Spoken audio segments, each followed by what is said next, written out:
Yo,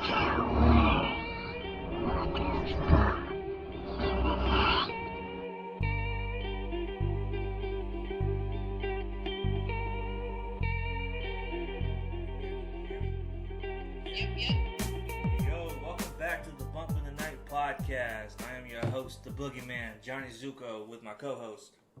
Hey guys, it's Ginger Snap.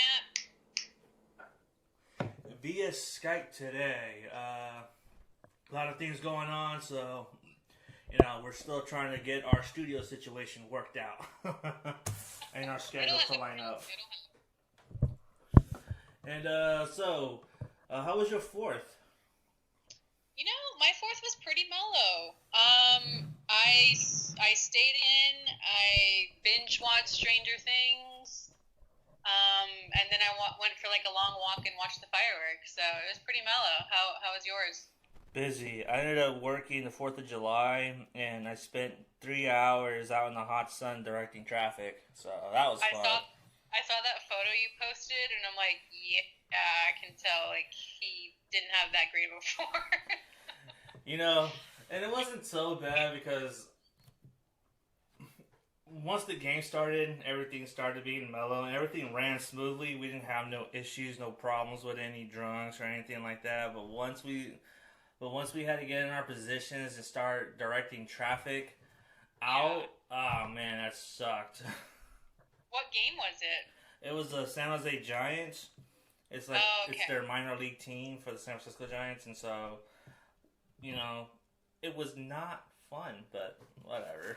And it was like my second time working 4th of July, so get that overtime. That's weird that they had it on the 4th of July. Well, it's a tradition in San Jose, so they usually have it there. I didn't know that. I used to work at the Casa de Fruta when they used to have the biker rally out here. And I used to work overnights by myself, filled with like thousands of bikers. Oh. Not a good mix sometimes. No, that sounds rough.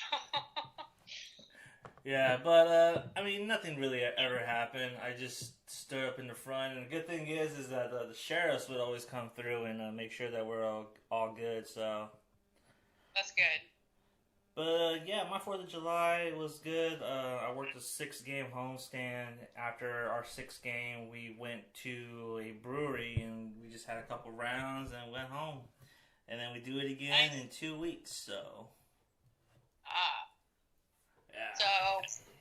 So what have you been watching anything lately? Well, yeah. So I actually been trying to catch up on the Into the Dark series. Oh, the one on Netflix, right? Hulu. It's Hulu? Oh, Into the Dark. Sorry. Into the Dark. There's another show called Dark on Netflix. Oh, yeah, no, that's garbage. No, I wouldn't watch that. Garbage? I don't think it's garbage. I'm kidding. I've never seen it, so. It's German. It's subtitle. Oh, I know what you're talking about. I've seen like a lot of people pissed about it because like the subtitles are really hard to read on there. Yeah. Like the font they chose was just like, oh man, that's terrible. Why would you do that? I know, because I've on the first season of that, and it seems pretty interesting. I don't really know where it's headed, but I think it's the newer season just came out recently, so a lot of people are talking about it. So that's why I thought that's what you're watching, but no, you're watching the Blumhouse Into the Dark. Yeah, right? So I watched They Come Knocking. What'd you think of that? So with Clayne Crawford, I actually like Clayne Crawford. I think he's a really good actor. I really like him. There's just something about him that I like. I don't know, and he's just so charismatic. And I liked him as Martin Riggs too. I mean, people can say what they want. He got fired, right? Didn't he get fired from Lethal Weapon, the show? Yeah, he got fired because he was too method. So yeah, and I like him though too. I think I like the characters he plays, and he's got like an interesting look, you know? Yeah, and that southern accent too. I think that's what really kind of, draws it out. I really like. You ever seen that movie, The Perfect Guest or The Perfect Host? Yes. With David Hyde Pierce. Host. Yeah, that right there was what made me a fan of him. I was like, dude, that is awesome. Yeah, I really like him too. I liked him in that, but or the movie for the Into the Dark, but I just felt like something was missing. I was kind of bored, to be honest. So I was okay. So I was kind of on board, and then once they get to the children, I'm like, okay, where's this going? And then what's revealed what they really are, I'm like, that's not cool. I don't like that. They're like kind Yeah. of vampires, right? Well, no, because I think I was actually going to cover this on one of our Urban Legends episode. They're supposed to be the black-eyed children. Have you ever heard about the black-eyed children? Only from a dreams perspective. So it's like when you see people that have black eyes in your dreams, that means there's something possessed going on in your dream or something like that, like a demon in your dream or something. Okay, because like there's urban legends going around, and they still exist today that these children will show up at nighttime and knock on your door and ask to come in, or I don't know, they have like a story that they're lost, but as you get to look at them a little bit closer, you notice that their eyes are black, and they're supposed to be like really sinister and really creepy. So when I first heard about this movie, I was like, oh, are they going to do like a black-eyed children kind of thing? Because that's cool, because not a lot of people do that kind of stuff. But then it just got kind of like flat in the middle, and I mean, I don't want to give too much away for those who haven't seen it, but it was a really cool concept. The concept was like the strangers to me, like they're stuck, and these people are messing with them outside, so they're trapped inside. So I thought it was going to be a little more like they're trapped in their trailer and they're being like terrorized. You know what I mean? Yeah. I don't know. Like I thought it was a really cool concept. I honestly thought they were vampires because the way they portrayed them, they seemed like vampires. Well, that's the black-eyed children. It's kind of like they kind of are like little vampires. Oh, like okay. they're not fully a vampire, but there's like similarities. And then the whole reveal when it was really about the little girl, which I thought was smart. I thought was interesting. I don't know. And then I don't know. I just I'm kind of with you on this. Like I was bored by it by the end. And I was like, the payoff just wasn't worth it for me. Yeah, I wanted there to be like murder and stuff. You always want murder and stuff. Murder and shit, that good old murder. But the woman that plays the mom, do you know who that actress is? No. She played Teen Witch. Did you ever watch Teen Witch? Teen Witch? No, I don't think so. Oh my god, you have to watch it. It's a classic 80s film, and it has like a huge cult following. It's actually Blake Lively's stepsister. Really? Robin Lively. Yeah, Robin Lively is her name. But she's great in Teen Witch. Like, I love Teen Witch so much. It's a classic. Huh. So, I mean, that was Father's Day. I do like the family dynamic between the three of them was really interesting. I just wanted more from there. I thought that was really where the story should have concentrated it. And I feel that's where they kind of dropped the ball. Once the kids got introduced, it just went to a whole nother direction. I was kind of lost. Like, are these vampires? Are these aliens? Or what the fuck are they? Yeah, I know. It wasn't really, like, super, super clear, but yeah, I thought, like, the concept was good, but it just felt flat for me, personally. Yeah, I didn't really much care for it, but I did like his performance in there, and I also liked the dad, and then the older sister. I thought she was good too. Yeah. Oh yeah, there was one thing that really did piss me off though. So I gotta talk about this. There was an event that happened in the trailer where they all got separated from. The kids are keeping them separated, and then they're using their mind control or telekinesis or whatever to project images to them. And the little girl sees her mom. You know where I'm going with this? Yeah, when she's like in the back. She's in the bathroom. And they go back and they see, and then the sister flips out and she sees her sister dead. Yeah. I was like, man, I kind of wish they would have just stuck it with it, you know? I thought that would have... I know. It's fucked up, but I was thinking that too. Like, I felt that would have been Because then the stakes would have been higher, you know what I mean? That's what I'm saying. Like, they needed a death in there to make it more intense. Yeah. But yeah, that was okay. It wasn't the greatest. I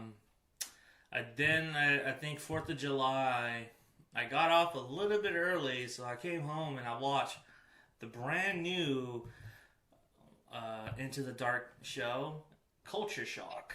Culture Shock, yeah. Did you watch that? I have not. You haven't watched it? No. Okay, so that one I actually kind of like.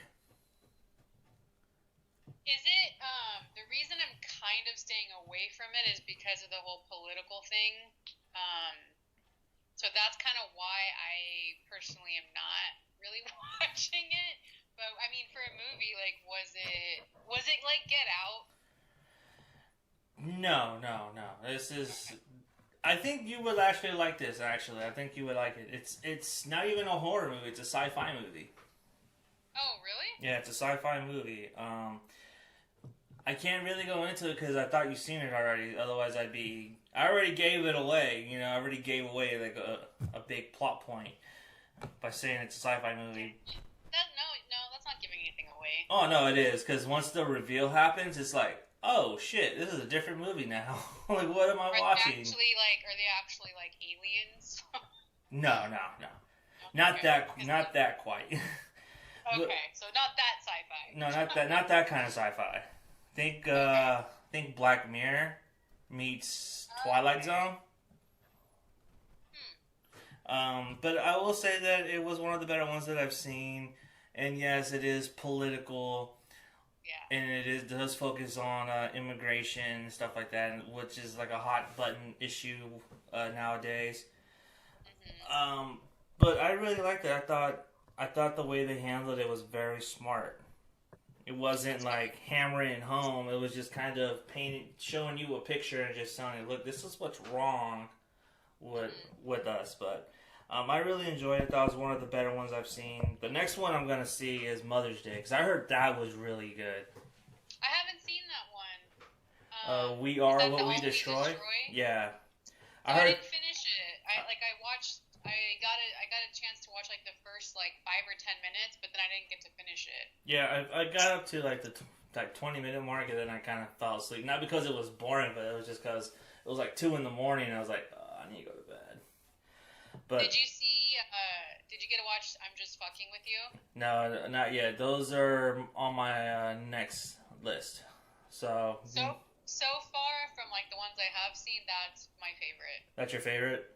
Yeah, because it's so like the guy is just such a good actor, and like I don't know, and like Chino from Deftones does the music, so I love Deftones.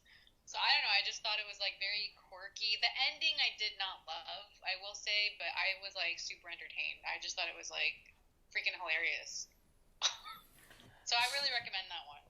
So the ones I've seen, I would recommend The Body, Puka, and Culture Shock.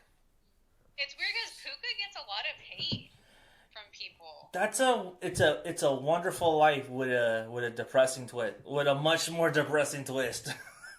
That's okay, all. So I need to watch that. I need to watch that, and I haven't seen The Body yet, so I need to watch those two. You haven't watched The Body? No, and I know that's like the first one. Oh my God. I'll watch that soon. I promise. The Body is fucking hilarious. It's really funny. It's done by the same guy that did the actual short, so if you've seen the actual short, that should be enough to sell you on The Body. Okay. But I really like Puka. Puka was one of my favorites. It's a wonderful life. That's all it is. That's basically what it is. Maybe I'll watch that one because I'm trying to do like my Christmas horror movies in July, like I normally do. So maybe I'll watch that one and have it included in my little set. Okay, sounds good. So I mean, those are the only two that I've seen. I saw Spider-Man, but I won't get into that. But I will fucking say that my experience watching Spider-Man fucking sucked. Why? Did you have annoying people in the audience? No, because first off, they sold me 2 tickets that So I bought 2 tickets from Regal, and then they sold me two non-existent seats. What? Yeah. So the theaters, so the row only goes up to 14, and I brought 18 and 19. What? How does that even, like, I don't get it. So they fucked up the auditorium. It's supposed to be in the auditorium too, which has the bigger theater, but their system got all messed up because people are like buying Spider-Man tickets. Yeah. And so it overloaded the system, so it fucked up their whole thing. And so it was just annoying because I'm like, shit. And so people were going in and out of the theater trying to get the right seats. Then that's so annoying. Then I had to get the 7:45 because 2 other people another person that we were going with couldn't get the ticket, and so we had to go to see the 7:45 showing. We went to the 7:45 showing, and so right off the bat there was something weird. Like I noticed there was I knew there was something really weird about this. Mm-hmm. So they showed 2 red band trailers for a PG-13 movie. Ready or Not, and then Hereditary. No, not Hereditary, Midsomer. And then they showed the trailer to It. And I'm thinking to myself, this is a family movie. Why are you showing horror trailers? Yeah. Like, something is like not... But you read, like, you know, like...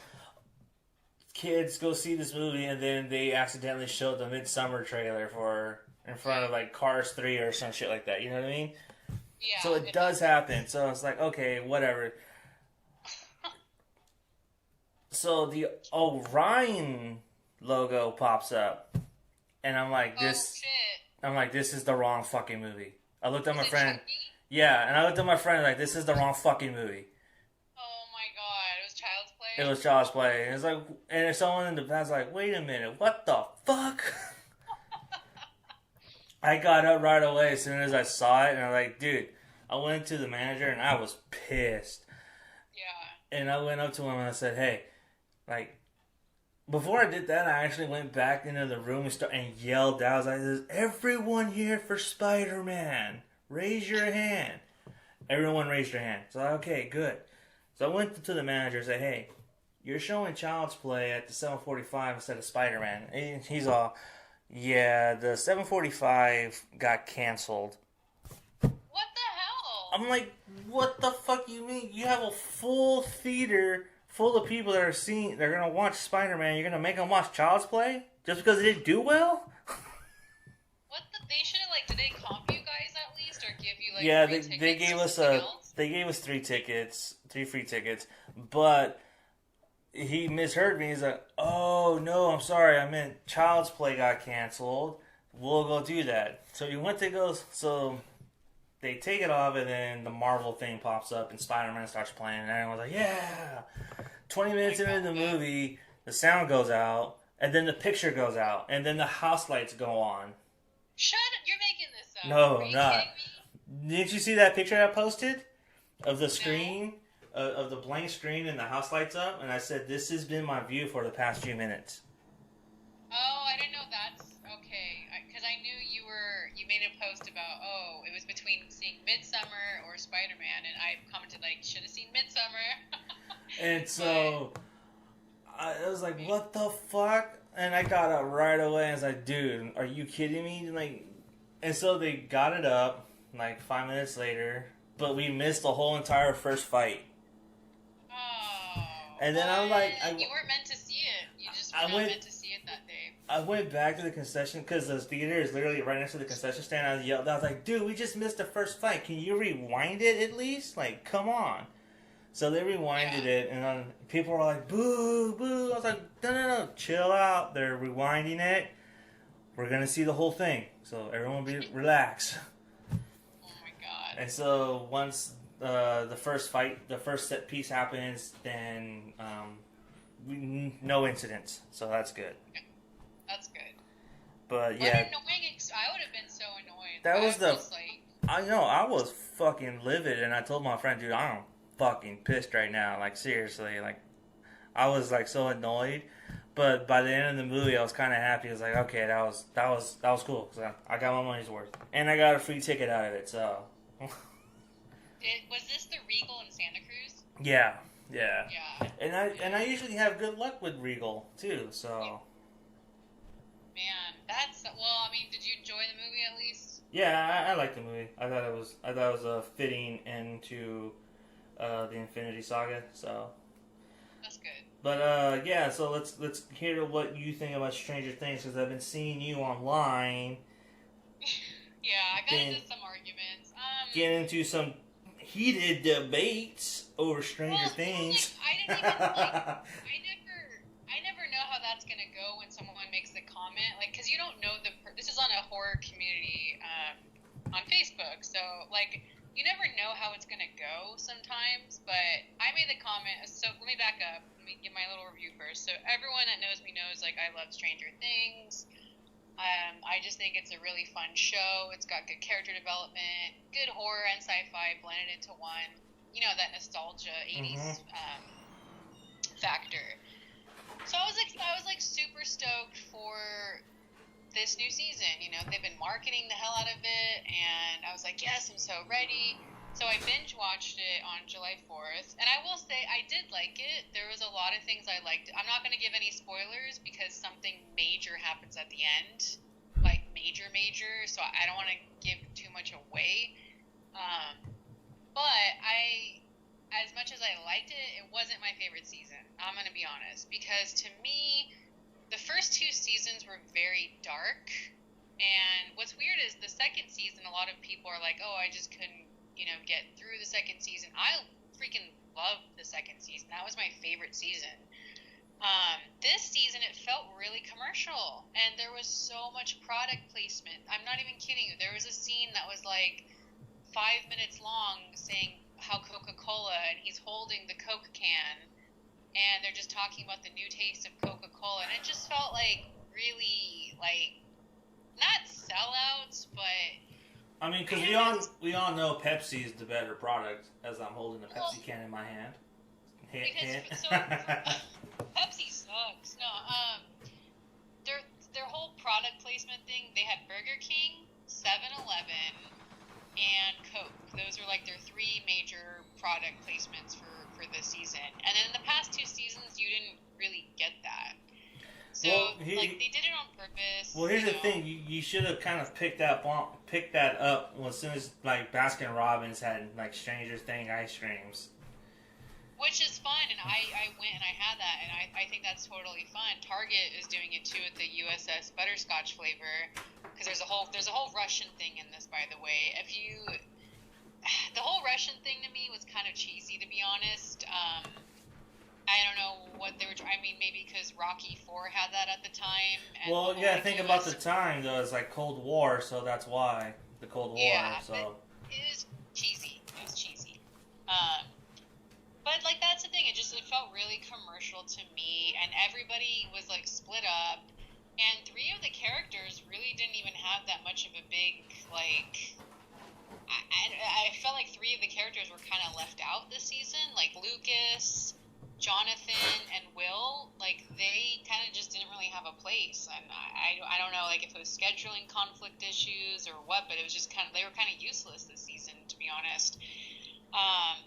But I will say they did have a new character who I really liked. She was my favorite character of the season. It's Uma Thurman and Ethan Hawke's daughter, Maya Hawke. She plays Robin, and she works with Steve in Scoops Ahoy ice cream at the mall. She was badass. I really liked her. She was my favorite. But yeah, like the ending,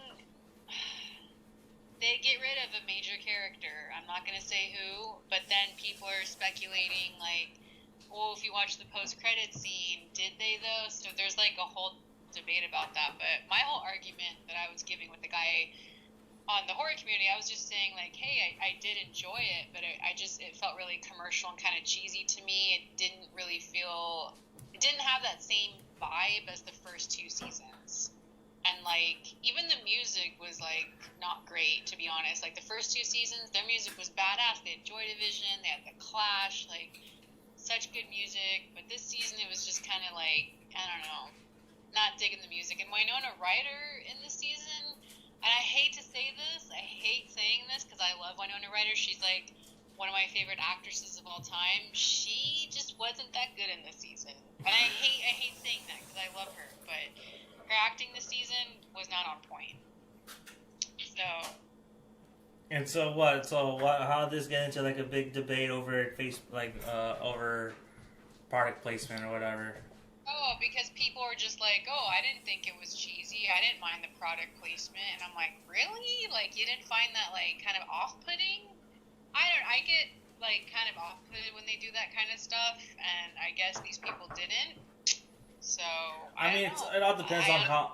I would have to watch it to see how they handle it. It's like when you have Mission Impossible doing product placement for Fiats, you know what I mean? Like, yeah, that's kind of, they're not even being subtle about it, you know what I mean? So this wasn't being subtle at all. Like the position where they're holding the Burger King bag and then like the Coca-Cola and the 7-Eleven, like it's very in your face. It's not subtle whatsoever. It's intentional. So, but then I have to look back and think, well, because this one takes place in 1985.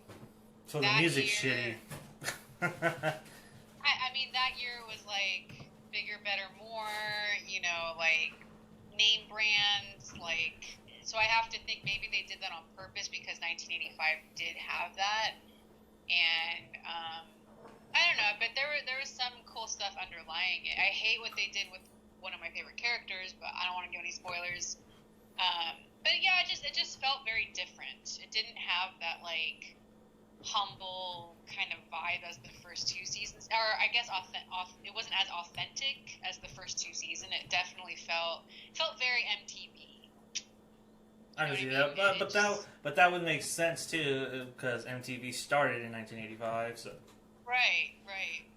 Again, if all that stuff comes back to like the next season, and they somehow, tell you why that's in there, I mean, that's kind of the thing. But if you really think about it, in the mid-'80s, it was all about capitalism, you know what I mean? Yeah. Especially Reaganomics around that time. Yeah. Which makes sense, but, totally makes sense now that I'm looking at it, but I just wasn't as big as a fan of that as, like, the first two. So... Yeah. But like I said, like Robin, she like, I love, so everyone's like split up. Robin, Steve, and Dustin, they were like the best. Like they were the most, I don't know, they were hilarious. Like I love them together. They had like the best arc. I think everyone else just kind of like, and like, I'm sorry, where the fuck were the parents this season? Like the parents were nowhere. There was just a lot of things like, what's going on? Aren't you gonna check in on your kids? I don't know. Like, there was a lot of stuff missing, and... Well, here's the thing. Again, horror trope. Like, absentee parents. That's kind of the common thing. They had him more involved in the first two seasons, though. Well, maybe the second season. I don't know about the first season. Well, they were in a lot more in the first two. They were basically non-existent in this season. And, like... I don't know. I will say this, though. It is cool what they did with the monster. It was very, like, body snatchers. So that I really liked, actually. I thought that was really interesting. But, yeah, I don't know. I honestly don't know what they're going to do for the next season. I don't want to give it away, but the way they ended it, it's like, how can they have another season? Well, it's going to end after next season. Yeah, report came out today saying Stranger Things to end after season 4. Yeah. What would be cool is if they did like the Halloween 3 kind of thing, where each season's new people. But if they would have done, they would have to have done that in the second season. They couldn't. They can't do that now. I know, but I'm just saying because like the kids they're like adults now. They're not kids anymore. Like no, they're all tall. Like I saw a picture of them like at Comic-Con. They're fucking huge now. Like what the fuck happened? Yeah, they're huge. So with that cliffhanger, I don't know. I don't know what they're gonna do the next season. I'm curious. it is fucked up though if that is how it ended. Like with a certain character, that's fucked up. So, but yeah, that's my thoughts on it. I mean, don't get me wrong, I did enjoy it, but I don't. It just wasn't my favorite season. Okay, fair enough. Yeah. So, one more thing before we move on to our Midsomer review, because it's already Midsomer. Actually, we missed Midsomer by a month. It's actually June 19th to June 23rd. So yeah, that's a little bit of history for you. But no, I want to talk about Child's Play really quick because I have not been able. Okay, hold on. So I have not been able to talk about this on the show because we've been running around, we've been doing a lot of things, we've been working on the game show, stuff like that. So I haven't really had a chance to actually talk Child's Play. Yeah. I actually enjoyed this movie, and I thought this was actually pretty fucking fun. A lot of the gore was practical. Mark Hamill's robotic delivery was by design. It wasn't because he was robotic. It was because he was supposed to do that by design. You know, Buddy was what they call him now. He is an evil version of Alexa. Huh. That's all he is. He is Alexa personified. That's all he is. And I know I was on here and I made fun of it too, and they said, "Oh, this bullshit." But the way they handled it was actually pretty fucking smart, and actually, very well done. Because if you think about it, pretty much anyone has Alexa in their house. Almost everyone has Alexa in their house. Yeah. What's gonna happen when you say, "Hey Alexa, turn on my stove"? She says, "It's already on. You're breathing X amount of gas, point seconds." You know what I mean? Yeah. So to me, that it makes sense for them to go that route because we're just so advanced technology wise. I just think that it just works. There was a lot of great ideas implemented. I wish Buddy had manipulated Andy more and isolated Andy by himself so Buddy is his only friend. Because Andy makes friends, but Buddy doesn't do enough to manipulate them. But then he shows Andy footage of his friends talking shit about him. But then it never comes back around, you know what I mean? Yeah. So I wish they would have did that more, because that was the whole point. Because Buddy really wanted Andy for himself, and he didn't want to share Andy. Well, let me ask you this: so, what did he want Andy for? Because I mean, in the original Child's Play, he wanted to. No, he wanted Andy as a friend. That's all he wanted. He wanted Andy as a friend, but. Okay, He wanted Andy to be his only friend. And to be the only one that he can talk to. That's it. That doesn't sound so bad. No, it's not. It's actually really fucking good. That's actually a really good idea. It's fucking simple, you know what I mean? So it's essentially just like obsessive possessed artificial intelligence. Yeah, that's really do you remember that I actually made this analogy when I was writing my Letterboxd review. Do you remember that Treehouse of Horror episode where the Simpsons upgraded their house and they had Pierce Brosnan as their house? Yeah. That's what Buddy does. Because you know how Pierce Brosnan takes a liking to Marge? Yeah.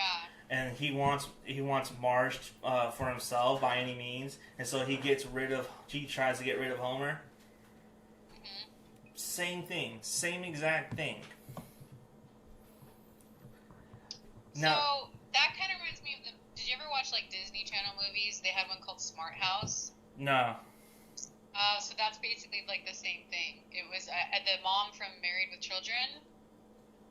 She's the AI in the house, and she's also like a monogram or whatever you call those things, and she becomes like possessive and wants that family to herself. That's kind of, I feel like that movie was really ahead of its time, because that was like 2000, 2001, around that time, before AI like really took off.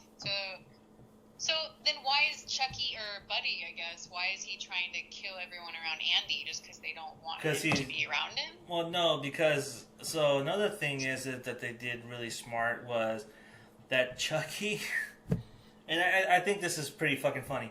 Chucky was actually watching, so the kids, so Andy had a sleepover with one of his friends, and they're watching the Texas Chainsaw Massacre Part 2. And they're watching the scene when they're in the radio station, and Chop Top and Leatherface are, like, you know, killing the radio DJ. Right? So Buddy goes into the kitchen, because he sees Andy laughing at that. Buddy goes in the kitchen and grabs a knife and starts walking toward Andy's friend, and he's going to stab him. And they all start flipping out. It's like, oh, Andy, I thought that's what you wanted, because that's funny, right? Because he was just laughing at that moment when Chop Top, like, you know, skinned this dude's face and he started wearing it, and Andy was laughing. You know what I mean? Wow. And he's not inherently bad. He learns to be bad. So, like the nature versus nurture kind of thing? Yes, exactly. Okay. And I think and the people give this movie way too much flack. It's probably because they have, you know, the Child's Play mythology is not very good, but the fact that the original Child's Play is actually getting a TV series too, that also didn't help this movie. Yeah, there's so many things going on with the Chucky universe. It's like, what? Yeah, and I think that's the original. Yeah, Don Mancini is doing, you know, the show. And it's already, like, greenlit. It's all ready to go. They just need to find a home, and then they can start filming that shit. So they haven't even started filming it yet? No, they've casted it. They have their episodes written. They just don't know where they're going to land yet. Is Brad Dourif doing the voice? Yeah. Okay. Jennifer Tilly, Alex Vincent, they're all coming back. Oh, wow. Yeah. And so they're all, and even the two kids, the twins, yeah, they're coming back too. Oh, okay. And so it's, you know, and I think that's why this movie got so much hate. Because people can't separate themselves from that. And I think this is a serviceable remake. There's a lot of good ideas, but none of them really land. Well, once you see it, you'll see what I'm talking about. Cause yeah, I do want to see it. I'm curious if this one will get a new franchise. I mean, it didn't do very well, so I really doubt it. It didn't? You don't think so? Because, No. I mean, I don't know. It's very split. A lot of people love it, and a lot of people hated it. So it's very Yeah, divided. but it underperformed, and it's like, and it was like, it didn't even make the top 5, I don't think. Wow. I wonder if that's because of Toy Story, you know? Well, Toy Story didn't help, and then the week after, they had to face The Conjuring, Annabelle. Well, yeah. And so, yeah, that's, so it was kind of an uphill battle for them to begin with. Yeah, that's tough. But do you recommend watching it then? I really do recommend watching it. I think this is a really good remake. I think it's a really good remake, and I think it speaks volumes for our time, and I think that's one of those things, you know, just because it's a fucking doll doesn't mean that cannot be Alexa. Right. You know what I mean? Chucky basically controls anything that is marked by his own brand. So anything say he was made by Apple. So anything that's like the building is connected to, like Apple, monitors, wires, heating, service, stuff like that. Any of that stuff, he can control that shit on the cloud. That's so crazy. I do believe, like, something like that will happen. Like Terminator, I really do think down the road technology is going to backfire on us. Yeah, and we keep fucking around with that. You know, it might. I seriously believe it. We rely so heavily on technology. Like, what would we do without it now? Like, can you imagine going a month without your phone or any like your laptop. No. No. You know. It'd be hard. Yeah. It's crazy. So that's it about Child's Play. I actually did a very long rant on my Letterboxd account. So if you're curious, you can go to letterboxd.com/JohnnyZuko and you can read my review on that. Oh, what did you rate it? I gave it 2.5 stars. Wait, only 2.5? Yes, because there's a lot of things that bug me about that fucking movie, but it doesn't. But there was a lot of veiled threats that were never capitalized on. And one of the things that I said in my review is that the kids weren't in danger enough. They weren't in danger. He targeted them, but they were never once did you ever feel like, oh, those kids can go at any minute. No, like they got a pass. You know what I mean? Yeah. So, and that's one of those good ideas that was implemented. So once you see it, or if you see it, I would really like to do like a really in-depth discussion on that movie, because I think it's a really fine movie. I don't think it's a bad movie by any means. Is this something I should see in the theater?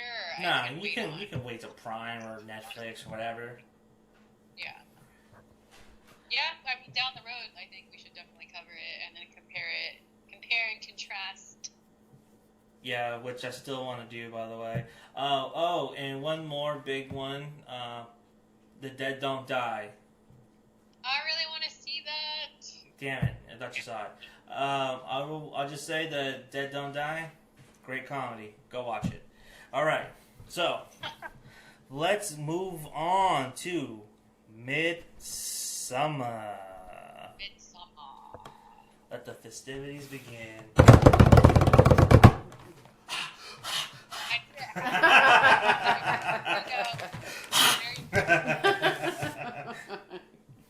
Okay. But you know something? I feel like Ari. I feel like is it Ari or Ari? Ari. That's his name. I think it's Ari. I feel like the movies he's done so far, they all have like a breathing or like a sound thing. Because in Hereditary it was that noise that the girl does, and then in this one it was like, he's really good at like sounds and stuff like that. So before we get into in-depth spoiler territory, and I know we made you guys wait long enough, but we're gonna make you wait even longer. That's just how we do things here. You saw this movie first, so what were your initial thoughts on this movie? Yeah, I saw it before you little bitch. Yeah, you did, bitch. You little bitch. So I saw this the weekend it opened, and I was in Monterey. I was really excited for this because I loved Hereditary, and I love like pagan, witch, cult kind of stuff. That's like right up my alley. So when I first heard that he was doing this, I was like, hell yeah! Like I'm really excited for this. So I went into it. I didn't drink anything because everybody knows I can't be in a movie theater if I drink something, because I also have to go to the bathroom. So this movie, people, it is 2.5 hours. Be prepared. Do not drink before you One thing I will say, I didn't feel the length. That's one thing I will say. I didn't feel the length at all. I didn't either, but we'll get into that. But I'm just saying, for those that have to go to the bathroom a lot, like, try not to drink anything beforehand, because you are going to be sitting for 2.5 hours. So that aside, so going into this, I fucking loved it. I love this movie. I really do. The more I think about it every day, I'm like, yes. Like, to me, it wasn't strictly a horror film. It was basically, I don't know if I would classify this as like a drama, but it just felt, to me, it felt like a breath of fresh air. Like, I felt like refreshed afterwards. And it's like, that's really weird to say because like people die, but the way they did it was so colorful and fun, and it did not take itself serious at all, which I really liked about it. Like, I was laughing a lot of the time, and not making fun of the movie, but like laughing at like what happens just because of the situations that they were in.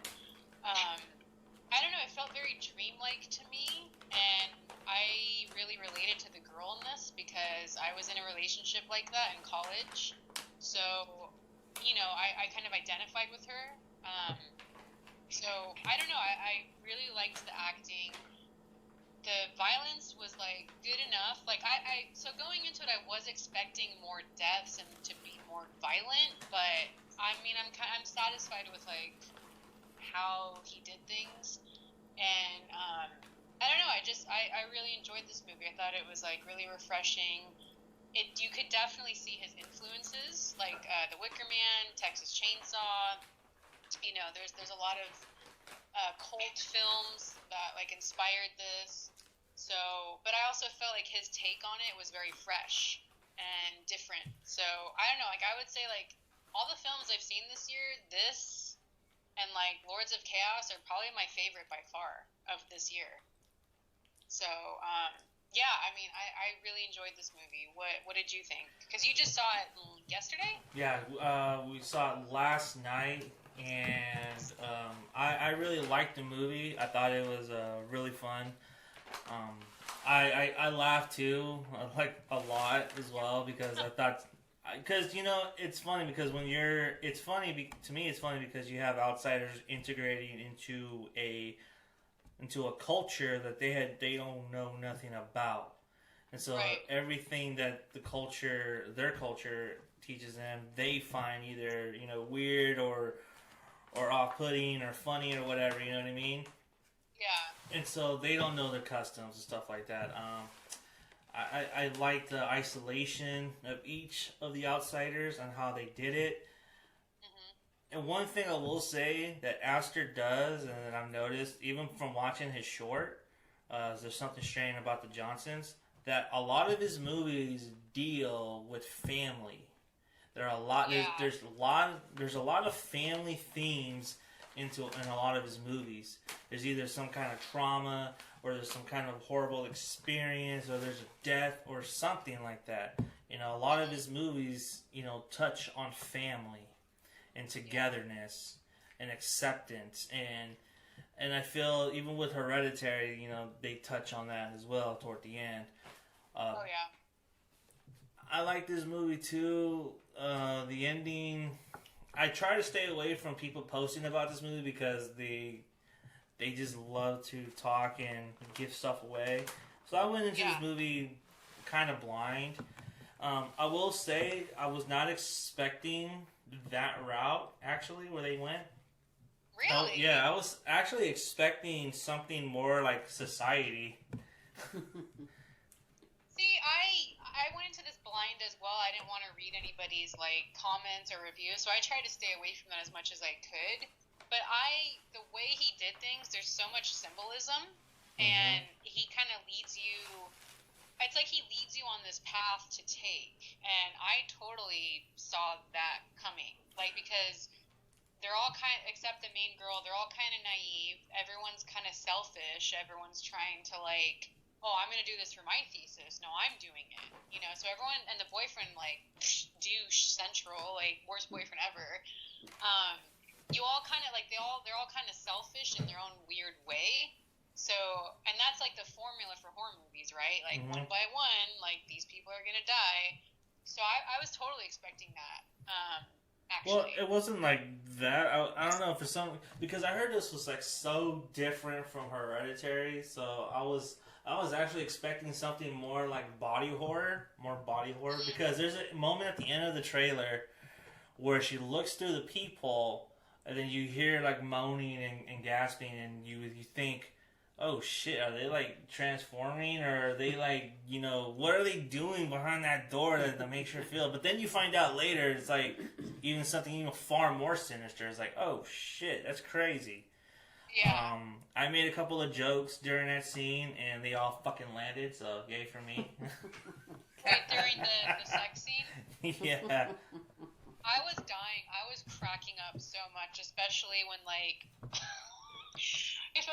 the woman comes up and and she's, like, singing, and then he starts looking at her as he's, like, doing like, the what girl, the fuck? and, like, the old woman comes by and, like, pushes his butt in. I was dying. I was cracking up so much. Yeah, when she did that, I was like, get in there! Yeah,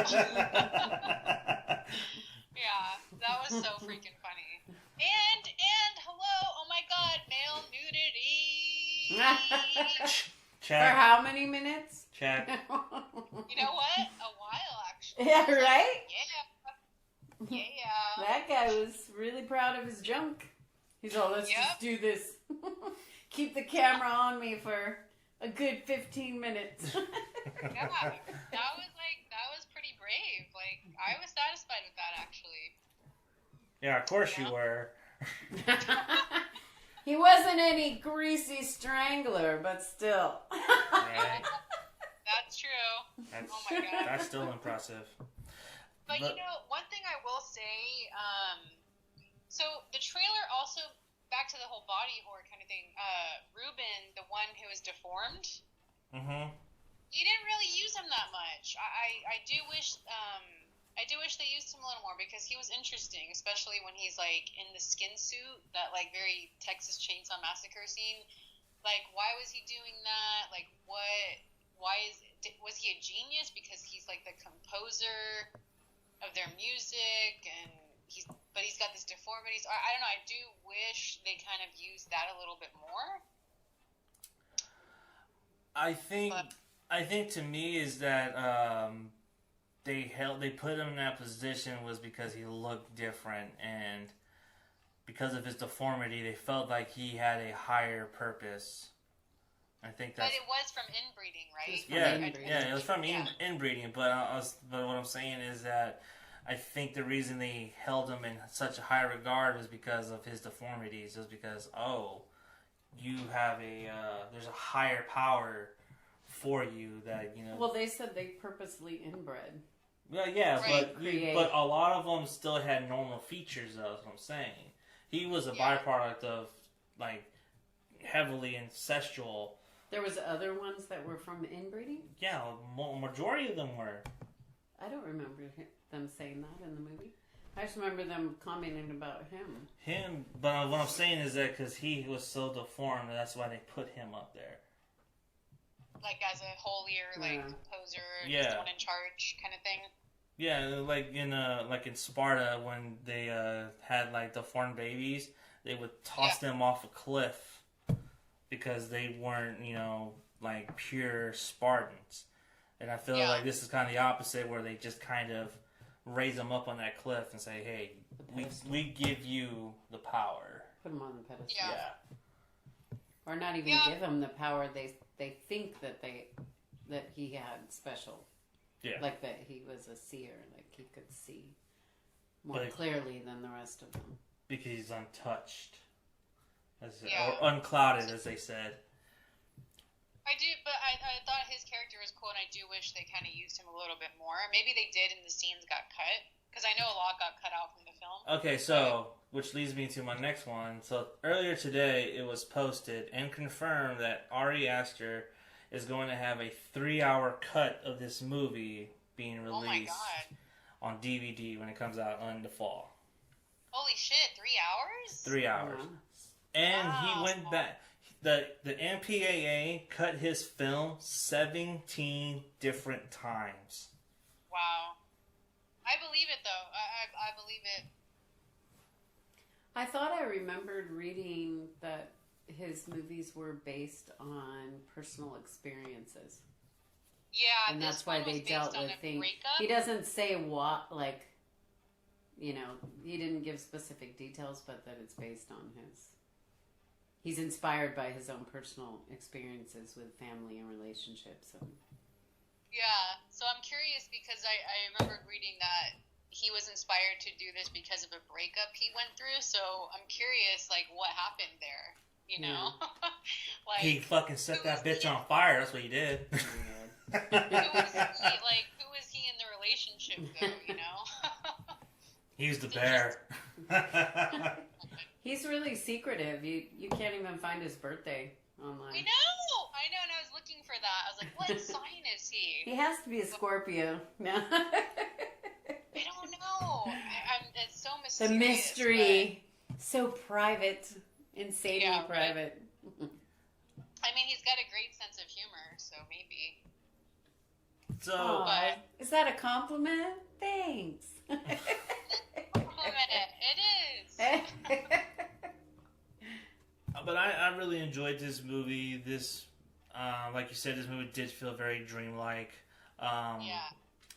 one of the things too is that they kept them so drugged up they didn't even know what was going on a majority of the time. Yeah.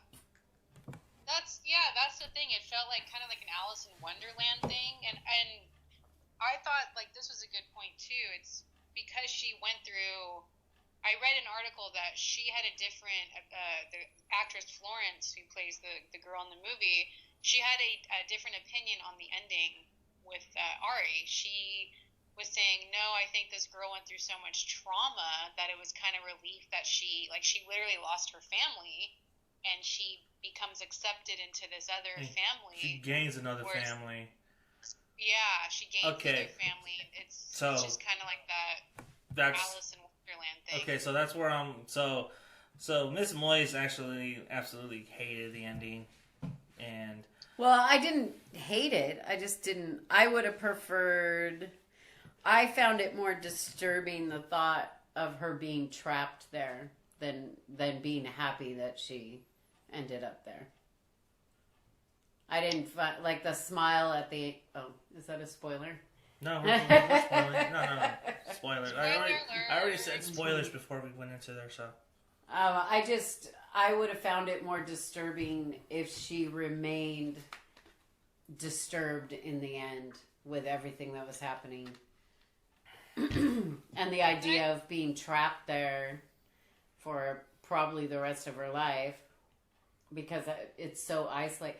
He did a really good job of that feeling of isolation, and there wasn't really a way out, and then it being, making you almost feel like you were on drugs with them. Like he did such a good job of that. Having the flowers pulsating. That was cool. That was really cool. The food on the table wasn't even fresh. It was all rotten. Yeah. That was like, fuck. Yeah. That's crazy. Are they really eating rotten food or something like that? I thought it was a person at first. That's what I thought too. And then when the camera pulled back, another fucking joke that landed too. Oh my god, I'm proud of myself. Landed only with you. Yeah. No, I'm kidding. Exactly. So when the elders, so we're in day 2 into their trip, and we meet the elders, and these are the people that are, I guess, picked to have this sort of power or whatever. And their seasons done, right? Because aren't the ages like? Remember when that guy was describing their ages? 72. Yeah. So, was it 72? Was it 72 or 74? 72. 70. I think 72. Yeah. And so they aged out basically, and then they cut themselves and put their hands on the stone, right? And then the woman falls to her death. One thing that really struck me, that I don't know if you noticed this, or I don't know if either of you noticed it, is that when the woman fell, everyone had this visceral reaction except Danny. Yeah. She didn't really have that visceral reaction. She was kind of like in a state of shock, but yet it was like it didn't faze her. You know what I mean? Right. Yeah, she was kind of still. And then when the second one happened, then you saw that a little bit more. I thought that it fazed her. She just was in shock. Like, that's how it happened to translate to her, is that she was kind of in shock. And so the guy jumps off, he breaks his legs, and then they get the hammer and they start smashing his fucking head in. Yeah. And then they go on a close-up of his head. So gross. I was like, man, they love those face shots. It was like, for how long? Hey, they keep zoning in. They're like, we took the trouble to make these... make this shit look good. Yeah. Make sure we got it. And then the next day, they're all having meat pies. Yeah. Because you see them picking up the elders, and then they put them over a fire. And so I think they got their meat and just put them in those meat pies. You think they ate the people? I couldn't tell. I don't know. I don't. That's not concrete. That's just a theory that I had, because that would go in line with a lot of things that happen, though. Yeah, Yeah, because they planted, like, another spoiler, like, the guys, they put their body parts in the soil where the food was growing. So it's like, yeah, maybe they did, maybe they were cannibals too. That was kind of left, I think, up to your imagination in a way. But, yeah, I don't know. But I think, like, because they were really, like, heavy on the skin, on skinning things. They were really heavily picking skin, you know, how they skinned that dude and emptied him out. I mean, he wasn't even the only one. There were, like, 2 of them that were skinned. I think all the bodies in the end were skinned. I don't think the British couple were skinned. No, the woman. The British man. I don't think he was skinned. The British guy was skinned. Was he? Yeah. Yeah. When the boyfriend goes into that barn. No, I thought that was the girlfriend. No, that was the guy. That was the guy. He had short curly hair. Like curly hair. So did the girl. No, the girl had long hair. Long hair. Whatever. Well, the point is that they love their skinning. That's all I'm saying. They just love to skin fucking people. Well, I don't know. The ending. That's reminding me of the Texas Chainsaw. Yeah, I really liked the ending and Buffalo Bill. And I liked the ending. And I thought it worked. To me, it worked because that's just because I actually agreed with her too. I'm really curious to see how Aster actually saw that ending playing out. I would really like to hear what he would think, like his interpretation of the ending, because it might be more in line with Miss Moist thought, and where everyone's playing hysteria, she's actually hysterical because she can't fucking leave, Yeah. So I think it's a couple of things too, because straight off the bat, when we see her character, she is emotional. She's crying. She's trying to hold back her tears as she's calling her boyfriend. So from the get-go, she's a very emotional, distraught person, and then she has to deal with a horrible family trauma. So this whole time, she's just sad. She's crying. Even the way she cries is so dramatic and crazy. So she's just emotionally gone. So I think having that ending totally pays off, because she's kind of hysterical and in this euphoric kind of happy place because she's been through such shit, where I think she's just kind of lost it and just gives in at the end. You know what I mean? Mm-hmm.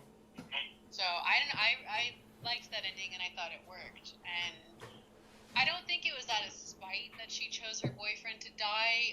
I just think I don't know, because that look she gave him at the end, when she's all covered in flowers for some reason, that flower dress. Yeah. And I want that so bad. That looks so weird to me, honestly. It just looked like her head was floating the whole entire time. It was awesome. I want it so bad. And then, when they wheeled him out and then she looks at him with that scowl on her face, to me that felt like spite. But you kind of knew she was going to pick him, because it's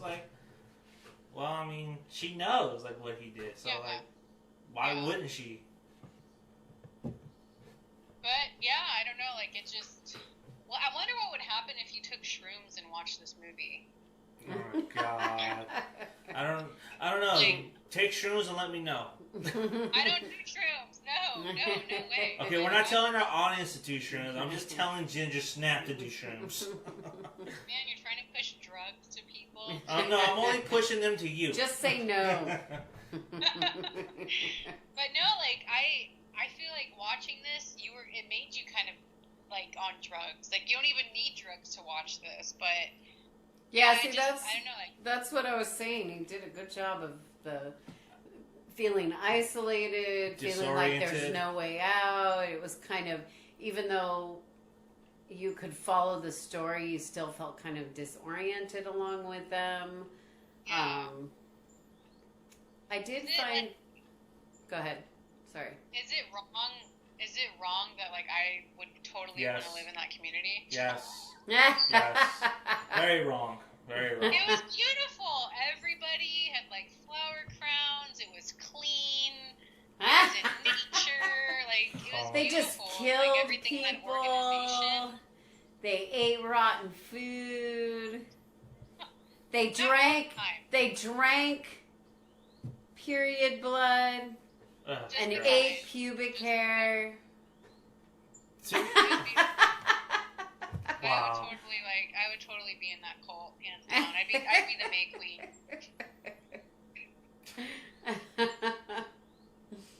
Oh, you were gonna say something? Well, I lost my thought. Sure, put the spotlight on that. Well, no, you were saying I thought you wanted to finish it. So to me, I thought. So I'm gonna ask: Does witchcraft ever cross your mind when you're watching this movie? Oh yeah, because it actually follows a lot of the pagan rituals. You have the outfits, you have the maypole that they're dancing around, which is very popular at Beltane. Beltane takes place in May. It's like the fertility festival.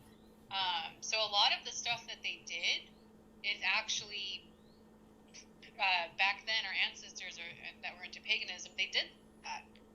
At least on my side of the family.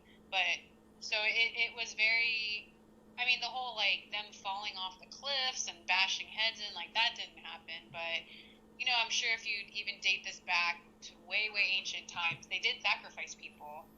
Even the Mayans did that kind of stuff, too. And, you know, a bunch of different cultures sacrifice people. But, yeah, a lot of it, I think he did a really good job on, like, it was very authentically done as far as the rituals go. It's interesting that also not only that the family theme carries along with his present movie, also the theme of witchcraft also follows him as well. Now I wonder if he's really like into witchcraft or paganism or something like that, because like both these movies deal with that sort of world. Yeah, he's definitely got to be interested in it, and the whole like family dynamic, which you were mentioning. But it's funny because I read something where Midsomer was supposed to be his first horror film, but then he did He meant for Hereditary to be just a drama, but then Hereditary ended up being like his first horror film, which I thought is interesting. But yeah, there's definitely like similarities as far as like the whole family thing. The cults, witchcraft. I thought it was harder to tell if this was magic or not.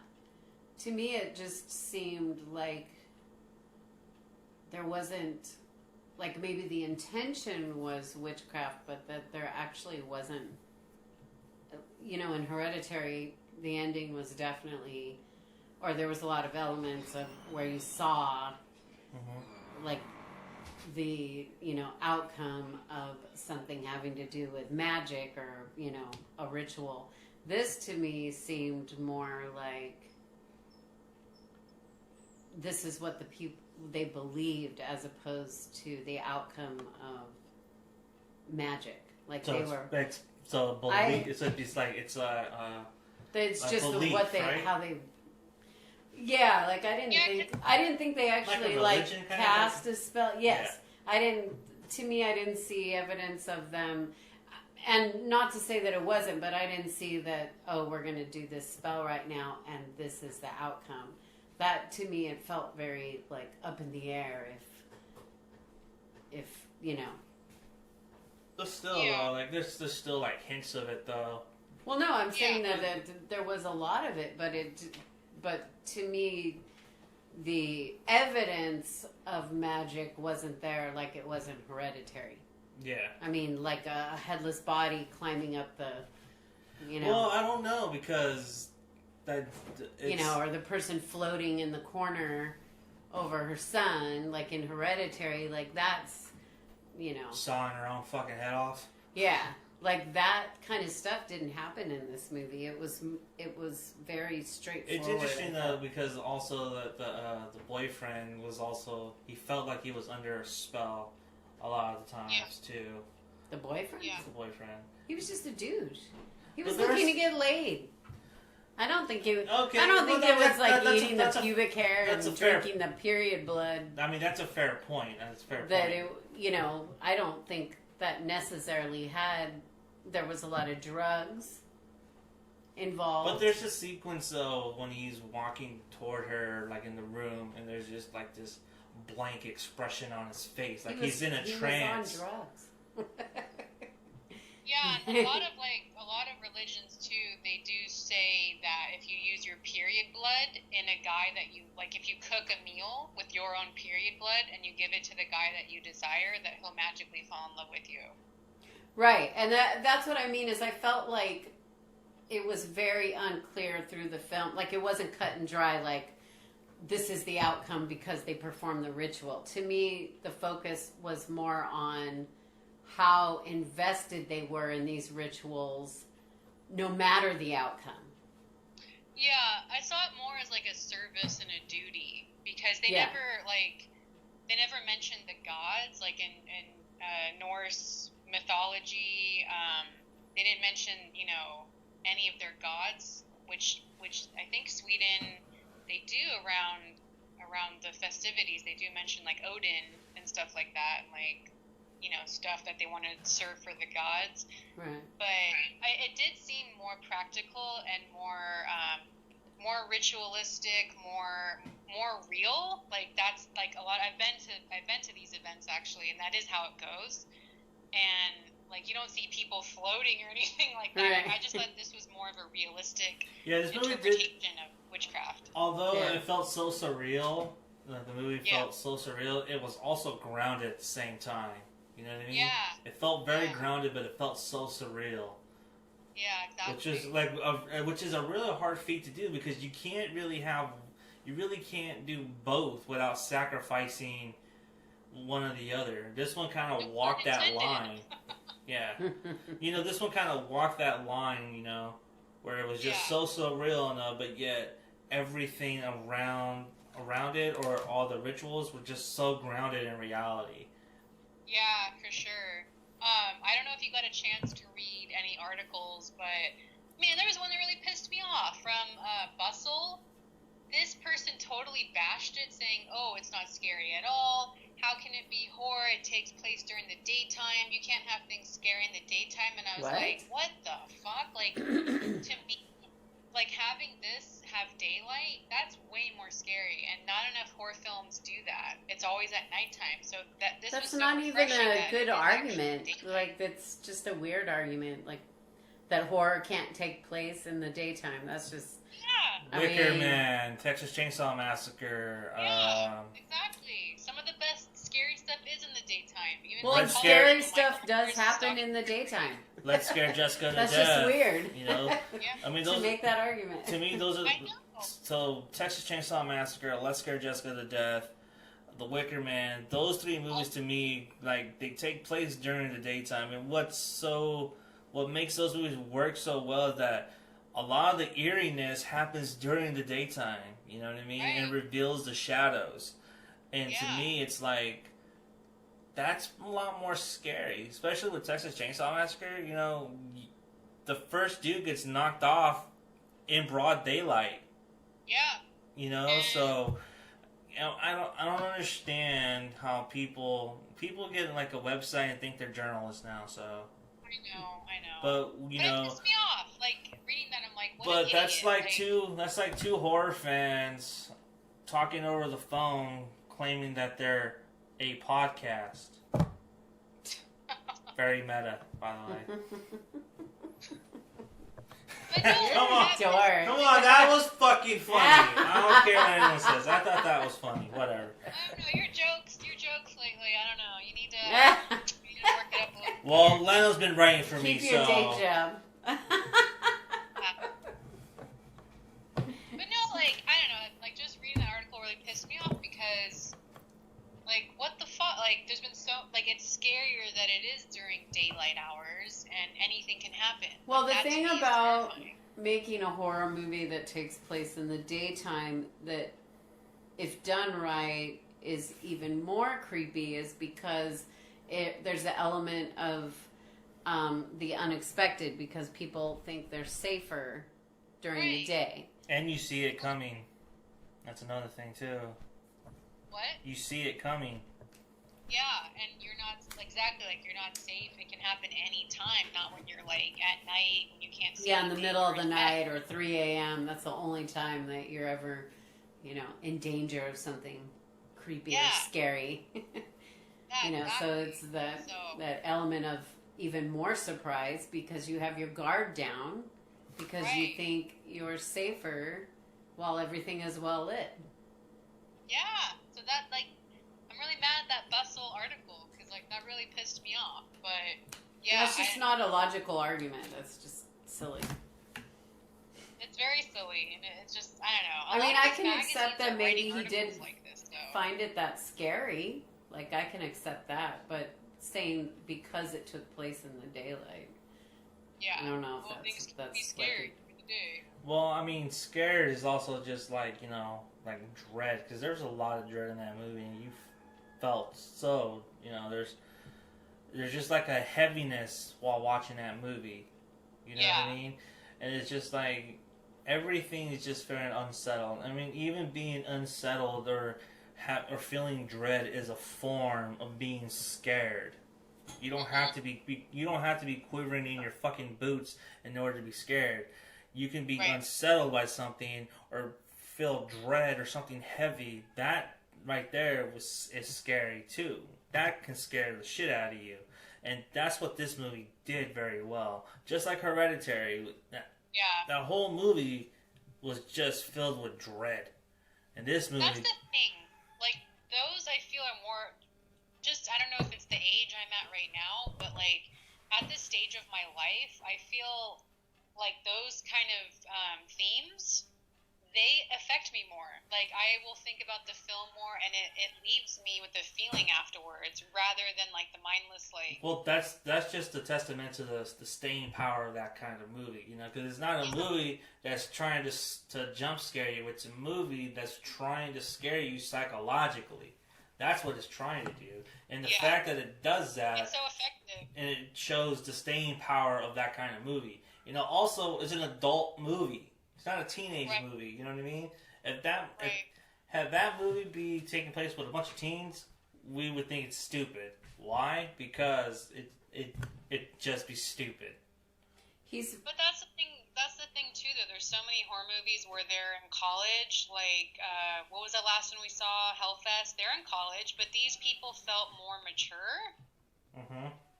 Because they've been through shit, and I mean, yeah, you had the annoying friend that just like wanted to bang everybody and hook up. Yeah, I was gonna say, I don't know if he was that mature.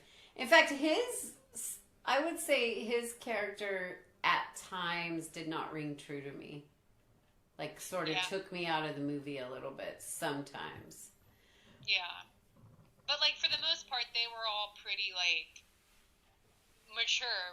Where you watch like a slasher film with college students today, they're not going to be. I don't know. There was just more of a mature level, and like I wasn't annoyed at all of these characters like I would have been in a college spring break type of movie. You know what I'm saying?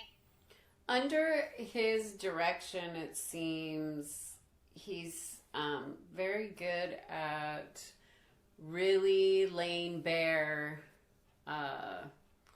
personal breakdowns and trauma, like really where where it almost makes you feel uncomfortable watching these people have their breakdowns and it's not just a person crying because they're upset or they lost their family. Like, to me, she really mimicked someone in agony. Yeah. And on the verge continually of having the breathing and her, like that panic and Hereditary was the same way. Like you just felt like you were invited into this world that you wouldn't normally be invited into because it was so personal. And it was uncomfortable to watch because it was so private and personal feeling. Another thing that I wanted to point out too was that every time that they were always in a group setting, like in a group circle, the camera was always outside the group, as if you were the one on the outside looking in, which I thought was really, really fascinating. I was like, oh, so they're really trying to make you feel like the outsider, like they're trying to put you in the shoes of the outsider. Because a lot of times when there's like a group dialogue, majority of the time the camera is on the outside looking in. And I thought that was really good. That's very Kubrickian. It's like Stanley Kubrick. Yeah. One thing I like that, and it gives you your space. That's also why I like him, because a lot of movies today, they're so up close in the actor's face, or like if they're talking, it's so tight. This, like, even Hereditary was like this too. Like, he backs up, he gives you that space, like Kubrick does, and I freaking love that. I think it's beautiful. Yeah, he gives not only that he gives his performers to the room to perform, but it also services the story, the visuals that he's trying to portray. Because everything in frame is gonna be in use. You know what I mean? Like if he's focused on something, that something is gonna be coming up later. Like a lot of the drawings, a lot of those came up later. Yeah, did you notice the bear in her room? The I don't know if it was a painting, but it's when she's laying in bed and there's like a bear and a girl. Mm-hmm. Did you notice that? I think that was shown when I went to the bathroom. You went to the bathroom? Yeah, I went to the bathroom. So they show that, like, after she finds out her family dies and she's mourning and she's laying in bed, before the boyfriend's like, oh, I'm going to go out. And she's like, oh, I'll come with you. Oh, yeah. Okay, yeah, no. They show that bear there. It's a bear and a... Yeah, okay, no. Yeah. So I thought that was interesting, but everything has a purpose, you know, and everything's symbolic, I feel. I think that ending would have felt more authentic to me. I think just the smile, for some reason, I don't know, it didn't, I think if she was crying and hysterical and you kind of saw her smile while she was still crying, that would have, I think that would have been more satisfying. Huh? She was doing both, wasn't she? Like, she was kind of crying and, like, she was delirious. I don't remember. I just remember her smiling. She was screaming, and then... At first, when she was screaming, she was really screaming because it was like, oh my god, like, I just saw someone that I've been with for over a year just burn alive. Yeah. And so the camera kind of dissolves into the flames, and you see her kind of crying and screaming, and then it dawns on her, and then she stops and then smiles. Yeah, that's what happens. She's a point of delirium, and she's just like a breakdown in a way. Did anybody else have the thought that by the end of the first day of being sitting in that sun, that you would have a massive sunburn?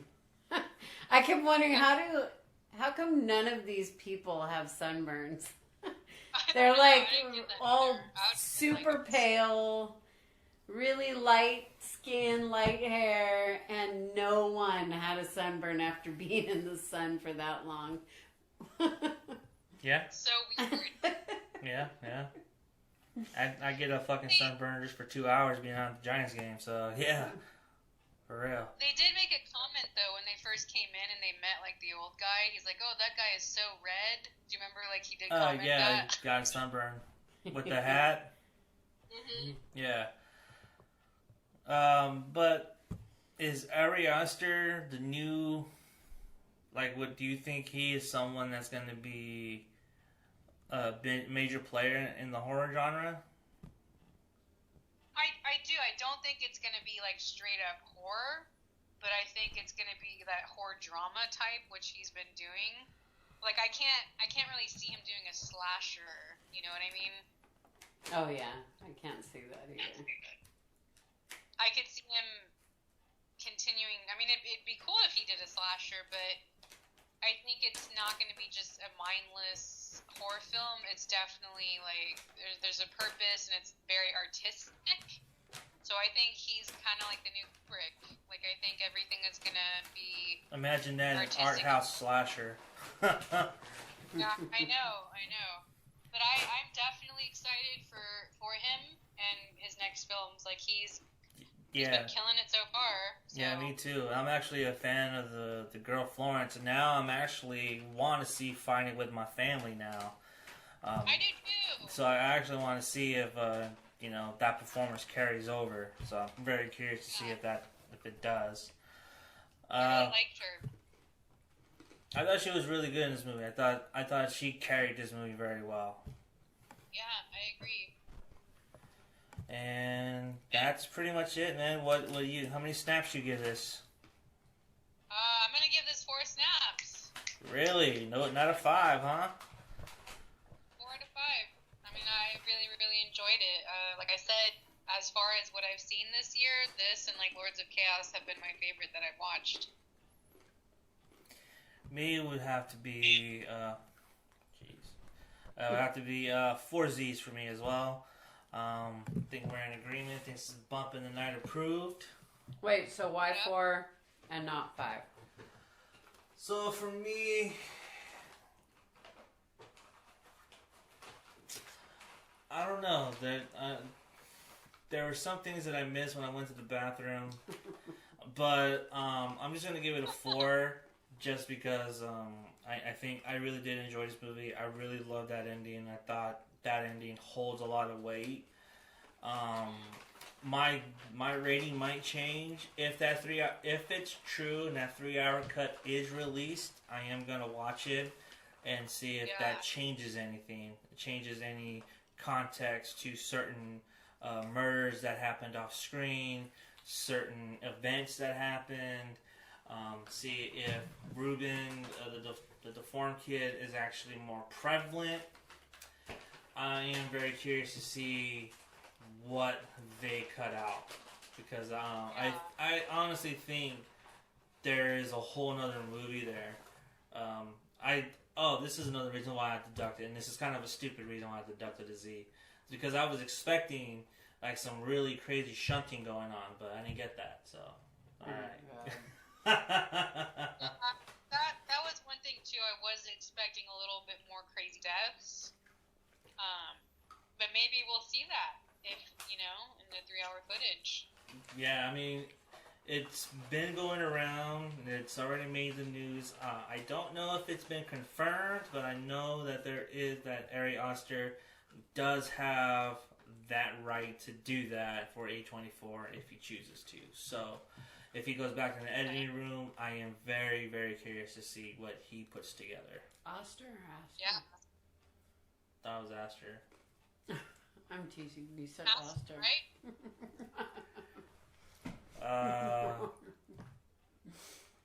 Yeah, but that's it though. Anything else? Final words, anyone? So why did you only give it 4 snaps out of 5? Me? Chop chop! No, I'm kidding.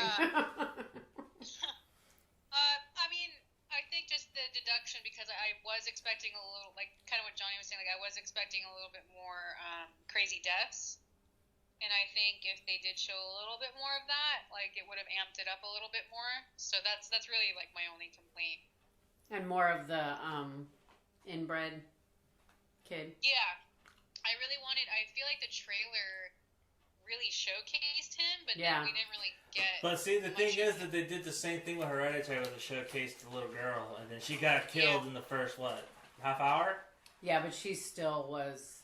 Her impression was huge. Yeah, her impression was huge, but Ruben's she made a lasting impression. But I don't feel like he made as much of an impression. Yeah, no, that's what I was going to say. He was just kind of floating in and out. Yeah. It felt like. Yeah. That's what I was going to say. So. Yeah. I wanted more of an impression of him, so that's... Like, it would have, instead of showing him, like, drawing, it would have been made more of an impression if you saw, or would have been had more oomph if he would have been, like, making decisions, like, you would have seen him making decisions, like, of people dying, like, who's going to die, or who's chosen for something. And, like, they gave this inbred... They did show him in the skin suit, which was cool. Yeah. So, like, I wanted more of that, I guess, from him. But that's basically the only reason I give it 4. Yeah, Bump in the Night approved. So where's this rate on your moist meter? Dry, there was dick wet. in it. Ew!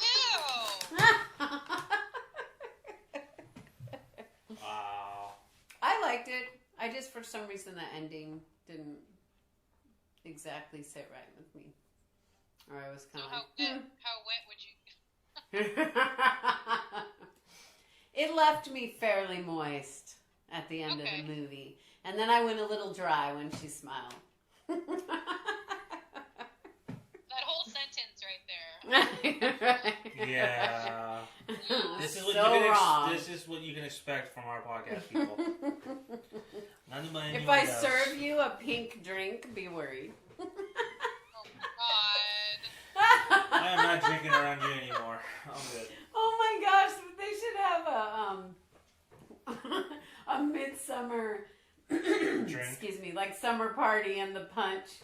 Period punch. Period punch. Or you know how like AMC has like a theme of drinks, like kaiju juice and stuff like that? Yeah. So imagine they actually had one of those drinks from Midsomer. I totally would drink it. It's like cranberry and vodka or something like that. Yeah, it's perfect. And that's good for your urinary Isn't that just sex on the beach or something? Is that what that is? I don't know. No, I think sex on the beach is something else. I think it's rum and cranberry. Is it? Yeah, I think so. I'm not a big drinker, so I don't know. Wait, sex on the beach? No, sex on the beach is tequila. Oh, it's tequila? There we go. Stand corrected. We stand corrected. I'm sorry. Sorry to offend our drinkers. Okay, what is the screaming orgasm? I mean, I'm pretty sure. Let me look this up. Hold on. Hey, no. You gotta answer the question first. What's the question? What's in a screaming orgasm? Oh. Come on, you're on the clock. I don't know. What is it? Oh my god. Where's our shocker? You call yourself an alcoholic? I need to like shock you guys. Okay, I'm sorry. Sex on the beach is vodka, peach schnapps, orange juice, and cranberry juice. Ah, I'm thinking of a tequila sunrise. Sorry, because they look the same. Like they look identical. They're the same color. As the period punch? Let's see. In a screaming orgasm. I'm gonna get like porn. Make sure you type in drink. I know. You're all, whoa, I didn't mean to. I didn't mean for that. I didn't mean to go on this page. All of a sudden we start hearing moaning. This actually sounds really good. It's Kettle One vodka, coffee liqueur, Disaronno, and Bailey's Irish cream. That's it was. really good. I had it one time when I went out, and it was. I must say, it was really, really good. It's white. And it has whipped cream. And I had fun ordering it. I'll have a screaming orgasm. I'll have a please. screaming orgasm. That's so funny. Yeah, it looks like a White Russian. It looks very similar. Now I want to drink. What the hell? Oh god. Alright, folks. Well, that is our show. That is our review of Midsomer. We'll be back next week with our 1-year anniversary episode. Are you going to give me flowers? Fuck no, I ain't getting you shit. Dried flowers. Dead flowers. Get you un putazo. That's what I'm going to get you. What the fuck is that? It's a slap upside the head. Wow. Abuse. Is it really abuse if you hit your co-host? No, it's not. Yes. Yeah. Yes, it is. No, it's not. You're just a co-host. That's all. Wow. You're not a human being. You're a co-host. What? I'm playing. No, but next level. I'm funny. I am sometimes. But next week is going to be our 1-year anniversary. I'm surprised that we lasted a year. Honestly, so we didn't get canceled. So that's good. Good. Yay us. So let's do this again. And next week we got something really special planned for you guys. So for your hosts, the Boogeyman and Ginger Snap. And from his voice, and we are out of here.